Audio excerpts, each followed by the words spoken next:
So when we're talking about grip on the bar, generally a lot of people, they try and grab the bar there, they place it right in the middle of their hand, right? This is not the best place to have it, because when we're hanging on, if we're hanging on in here, we're pinching, and if there's a lot of movement, it's not ideal. In general, you should be working towards having very stationary hands on the bar and your wrists moving. So if you see really good gymnasts, they hang from the bar like this.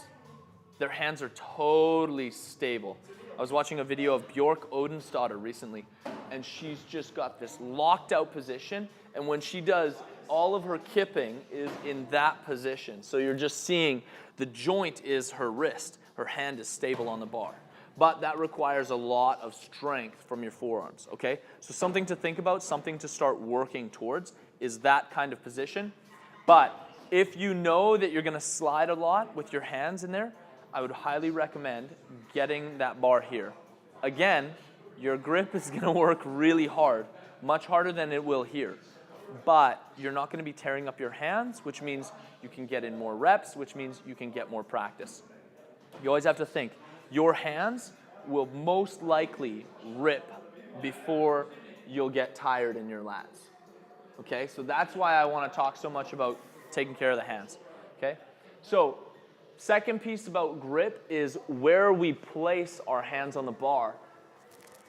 This is probably the most beneficial, is right outside the shoulders. Okay, if you think about bench press or push press, for example, how comfortable is it to push press with your hands like this, right?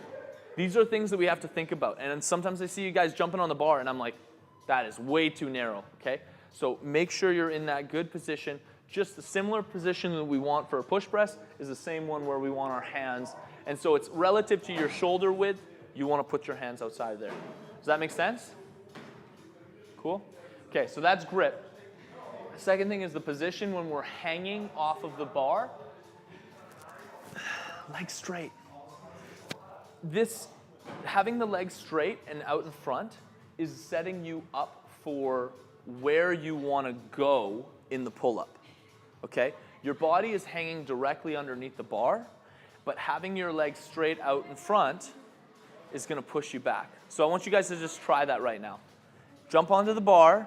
Show me your start position. Now, if you can, try and tighten this up more. Yes! And see how this pushes your body back behind the bar? Okay, relax. I know, it's hard. I know, it's really hard. Same thing, better. Yeah, yes. Do you feel how your body shifted back? Do you feel how it shifts back? Okay? So you guys feel that start position requires a lot of effort, right? And setting that up, it's just like with the snatch. When we're in that start position, it's really uncomfortable. Our start position should not be comfortable. Yes, ideally, you have your thumb wrapped around the bar. Okay, ideally. The reason for that is that the chances of you slipping off are much lower. Your grip is better, but wrapping the thumb on top, I've seen a lot of people wrap the thumb on top of the bar. If you can trust your grip and you know you're not going to slip off, that's player's choice, but in general, in theory, your thumb should be underneath the bar. That's a better position. Okay, cool. Line of action is the next thing. Who wants to do a strict pull-up? Okay, so now I want you to get into that nasty start position where your face was starting to go red. So we're gonna brace the abs more. Now I want you to pull. Pull back, yeah, and back down, and come back down. Did everyone watch how his body moved? Right? It's going back and up, and then coming back down, okay? This is essential in having that line of action. If I'm to do a push press, I got a face, right? It's not a pretty one, but I have a face. And so if I take a bar and I drive that bar as hard as I can, I'm gonna slam right into my own head. That's not fun. The same thing with the pull-up. I'll see a lot of people try and do pull-ups, and they'll basically do a straight pull right up to the bar. right? This is how they're trying to pull. 1, mechanically, that is not a good position to be in. 2, your head is in the way, right? So that's why when we're here, we actually want to have a tight position that puts us behind the bar so that we can get over top. This will also be important for other movements. For example, the muscle up, for me with muscle ups, it's not my arms that fatigue, it's my abs. Because I have to brace so hard to hold the correct position to work through the movement, right? So everything is generated from here. Yeah, brace, brace, brace, brace. Very good. So you should feel that by keeping those legs straight, do you feel how by keeping the legs straight in front, it actually helps push you back and up, right? That's the most important part, okay? And that's the part that people usually burn out. Cool, so we're good with that. Okay, strength development for the pull-up. Most of you guys can't do enough reps right now to really get something out of it, get some training value.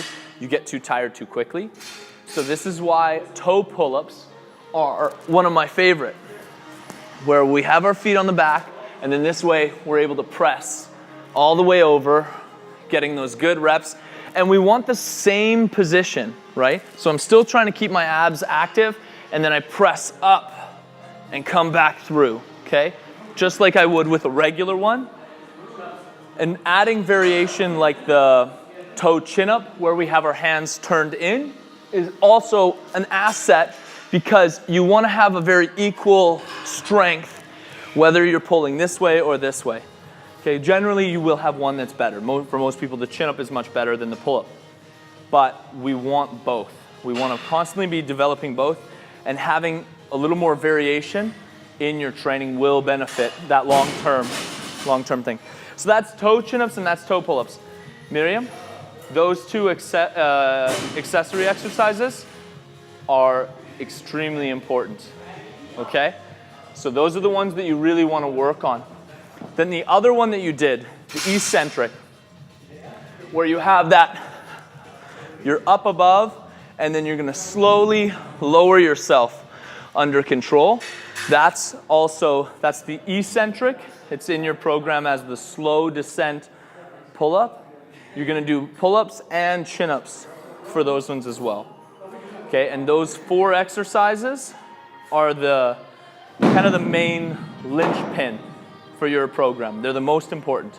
So really focus on those ones and try to feel your arms and your shoulders as you do that exercise. Cool. All right, so there's that. The other thing that you need to spend time doing, and everyone in general should spend some time doing at some point. Maybe not in the next 5 weeks, but later. If you guys want to get good at chest-to-bar pull-ups, this is what you need to be working on, okay? So first, I want you guys to get more kipping pull-ups. I want you guys to get to a place where maybe you can do close to 10 unbroken, right? That's reasonable. But when we come to chest-to-bar or just the upper body strength, learning how to do that from this position and touching the chest of the bar and being able to hold, come back down, hold, come back down. This is also in your program, Miriam. You're going to be doing it with your hands this way and also with your hands this way, okay? Trying to squeeze and hold and relax, okay? So you have now 6 exercises that are on your program. This is the part that you guys need to pay a lot of attention to. We're going to talk about the technique. We've done this drill earlier this week. I think you guys were there for it. I don't know if you guys were. But this is the drill where we're on the floor in the hollow position, and then from there, we're snapping the hips. Okay? I want you guys to do that with a PVC pipe so that you're getting a feel for where that bar needs to go. Okay? Let's do a few reps. Let's try 5 reps. The faster that you open your hips, the better this is. Yeah! Okay, so think like a pull-up. We want the bar to come from here to here. Yeah, like that. Okay. So hands closer. Yeah. Now from here, we want that bar to come from here to here. Okay, so this is the motion. This is the range of action. One more. Very good. Okay, now hold that hollow rock position and then snap. Yeah, much better. Show me a good rep. Bend the arms, bend the arms, bend the arms, bend the arms. So bring the hands in. This is where we want to go, from here to here, okay? So try that again, try that again. Arms straight, arms straight. Let's bring the bar up, okay? And pull.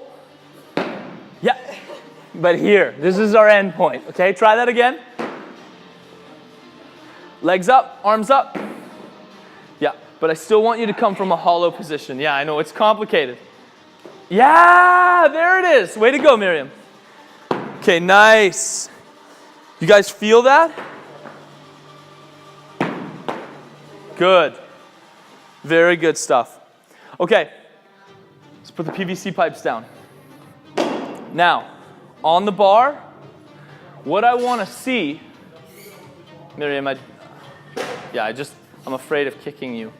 I'd feel really bad. Just kidding. Okay, here we go. So, on the bar, we want to get this motion. Okay, nice and controlled. The movement is being generated from the head, from the upper body, okay? So I always try and recommend, think about your head going forward and back. The legs, they're an extension. So they do basically the counter motion. So when my head is forward, my legs are back. When my head is back behind my arm, my legs are forward. They're my counterbalance to help me kind of get that movement, okay? So let's do 10 reps. 10 reps, nice and smooth, nice and controlled.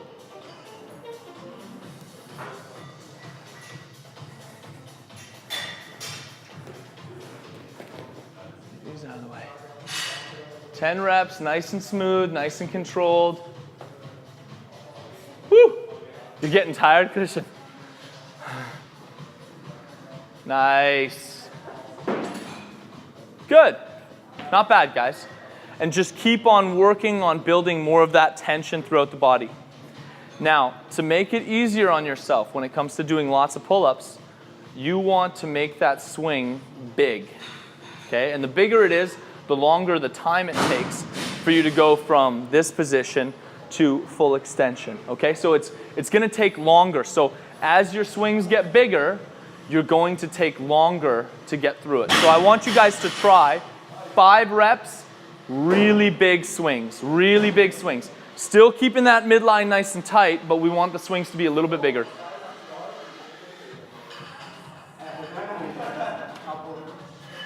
Yeah, trying to get a big stretch. Nice. So I would try and get farther back. You have great extension, awesome position, but you need to get farther back behind the bar. Yeah. Just I feel it's like it stops somewhere. Yeah. I have to go. And that's a shoulder mobility thing, and the more you do it, the more they'll open up. They'll open up. It'll get much better. But the reason we want that extreme position is that if we can get that extreme position and then get back behind the bar, where the bar is here, well, now I'm pulling this way instead of pulling this way. Guess where I'm stronger? I'm much stronger in this direction, okay? So let's do some kipping pull-ups. But the one thing that we have to also think about is once we pull, we need to reset for the next rep. That means we need to push. So it's not just a pull, it's also a push. So I always try and think pull-push, right? So I want you guys to try that right now. Just standing, feet together, arms out in front, brace. You're going to pull-push. Try not to hit each other.